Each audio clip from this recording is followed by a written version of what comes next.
as one of the mankind's most innovative inventions. Rightly so, for any society to lay its foundation, one of the first steps is to simply figure out a way to reach from point A to point B. Ancient Romans had pay-for-hire carriages. The affluent in ancient India had palanquins. The bigger the city, the bigger the need for a transit system. And for a truly flourishing economy, the system has to be convenient, affordable, and efficient.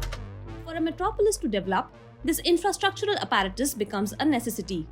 That is why New York City takes pride in its 24/7 public transit system, and Singapore boasts about the highest passenger satisfaction rate in the world. And that is why India should be planning for the future of its urban public transportation system. According to the 2011 census, Delhi's population was 16.78 million, which is estimated to have increased to 20.57 million in 2021. Continuing migration and the increasing population will keep the count up. To cater to such a large populace, there is a road network of 17,882 kilometers with buses, metros, cabs, autos and e-rickshaws to provide safe, economic, sustained, people-friendly and efficient public transportation in the city. Before the pandemic began, on average over 20 lakh people commuted by the Delhi Metro on a daily basis. The daily average passenger ridership of DTC buses touched over 25 lakhs. Passengers had over 1 lakh autos and 1 lakh taxis in the city to travel. As the capital resuscitates from the pandemic, passengers reliant on the city's extensive public transport system are back on the streets. But there's a new hurdle that's been dampening their journey: the heatwave. This is concerning on multiple fronts.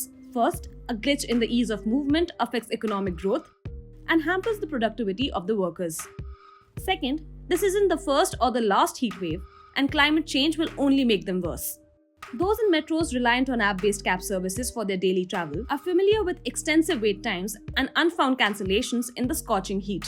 The culprit is not the dearth of cars on the road. There are enough. It's the heat that's fueling the travel woes. ये इसलिए बंद करके बैठ जाते हैं क्योंकि AC नहीं चला पाते हैं। सुबह 7 बजे शुरू करते हैं, दोपहर में एसी काम नहीं कर पाता पूरी तरह से, और सीएनजी के दाम पूरे हमें मिलते नहीं, अभी रेट भी पूरा नहीं मिला उड़ा से। इस चक्कर बंद करके बैठे, शाम को शुरू करते हैं। तो गर्मी में 44-45 टेम्परेचर चल रहा है, बहुत नुकसान हो रहा है। टैक्सी वाले चला के शाम को वही 5-6 बजे बाद में काम निकलना शुरू होता है। कमाई ना के बराबर हो रही है, गुजारा ही कर रहे हैं बस। The consistently escalating fuel prices have already put a dent in wallets. Switching on the air conditioning adds fuel to fire for the cab drivers. To avoid rising costs and grumbling passengers, drivers have resorted to not driving altogether during the afternoons. AC चलती है तो average बहुत कम मिलता है, 100-150 kilometre में cylinder खत्म हो जाता है हमारा। कस्टमर बोलता है एसी चलाओ, जब गर्मी इतनी पड़ रही है एसी फेल हो रहे हैं तो कहाँ से बनाएंगे, तो इसलिए कूलिंग कम होता है तो बंद ही कर देते हैं दोपहर। इतना फ्यूल लग जाता है, 700-800 रुपये का तो फ्यूल गैस लग जाता है हमारा, कमाई इतनी है नहीं। आप 4 नंबर पे आप एसी कर लो, लेकिन आप देखो आप 3 सिलेंडर गाड़ी है वैगनार, तो कितनी ठंडी कर पाएगी? जहाँ 45 डिग्री है, जहाँ अपने आप ऐसे आग निकल रही है, वहाँ हम कस्टमर को कैसे संतुष्ट कर पाएंगे? It isn't only the cabbies who are suffering from the scorching heat. Non-air conditioned transport options are in a worse situation. हम भी तो यहाँ धूम में अपना काम के लिए बैठे हुए हैं, ठीक है, किराए की गाड़ी है, सारा कुछ देखना पड़ता है मैडम, ठीक है। यहाँ पे कभी कभी 4-4 घंटे हो जाते हैं कि सवारी नहीं मिलती है, ठीक है। इस गर्मी के इसमें लगे हुए हैं कि भाई 2 पैसे लेके जाएं बच्चों के लिए, मगर वही काम नहीं हो पा रहा है। गर्मी के कारण से तो परेशानी तो है ही, सवारी भी गर्मी में कम ही बैठती है, और जहाँ तक रेट की बात है तो सीएनजी तो डेली बढ़ रही है। In some cases, the heat has been lethal.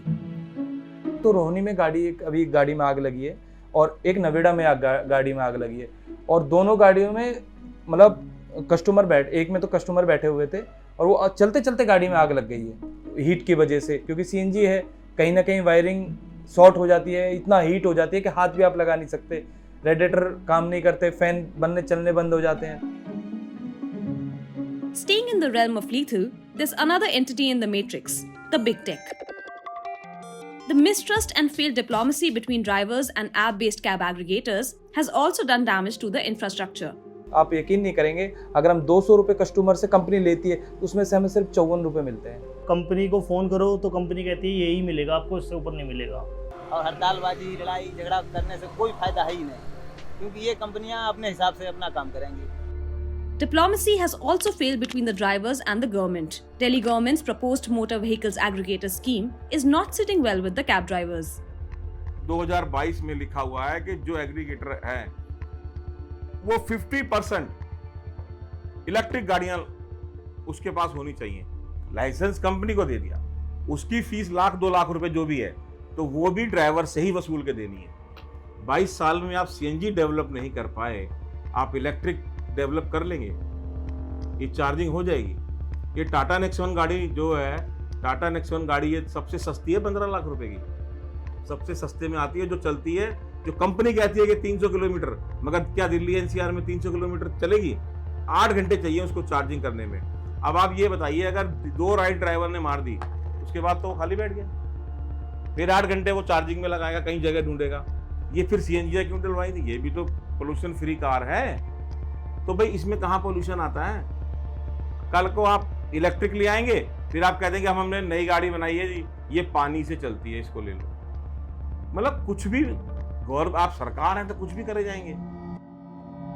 Drivers are perhaps the most important catalyst of this infrastructure.